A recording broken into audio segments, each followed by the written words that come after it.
జ్యోత్స్న దీపని కాఫీ పెట్టి తీసుకురా అని చెప్పడంతో ఇంకా దశరథకి చాలా కోపం వచ్చి, ఏంటి జ్యోత్స్న ఏం మాట్లాడుతున్నావు? దీప ఎవరనుకొని కాఫీ పెట్టి తీసుకురామంటున్నావు అని గట్టిగా అరుస్తూ ఉంటాడు. ఏంటి డాడీ ఎందుకలా అరుస్తున్నారు? దీపనే కదా, పని మనిషే కదా, కాఫీ పెట్టుకురమ్మా నాన్న అంతే అని అంటూ ఉంటే, ఇక నుంచి దీప ఎలాంటి పనులు చెయ్యదు,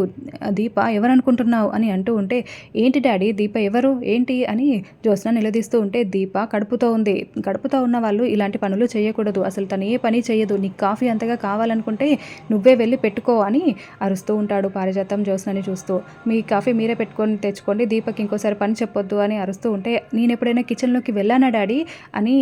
అంటూ ఉంటే, ఇప్పుడు వెళ్ళు ఇప్పుడు పెట్టుకోండి అని దశరథం చెప్తూ ఉంటాడు. ఇంకా అప్పుడే శివనారాయణ, ఏంటి దశరథ ఈ మధ్య జ్యోత్స్న మీద ఇలా అరుస్తున్నావు, తనని చూస్తే ఎందుకు అలా మండిపడుతున్నావు అని అడుగుతూ ఉంటే, ఇంకా కార్తిక్ ఏమో, అయ్యో మామయ్యని ఆపలేకపోతున్నామే, ఇప్పుడు ఎలా మొత్తం నిజాలన్నీ బయట పెట్టేలా ఉన్నాడు అని అనుకుంటూ ఉంటాడు. అది కాదు నాన్న,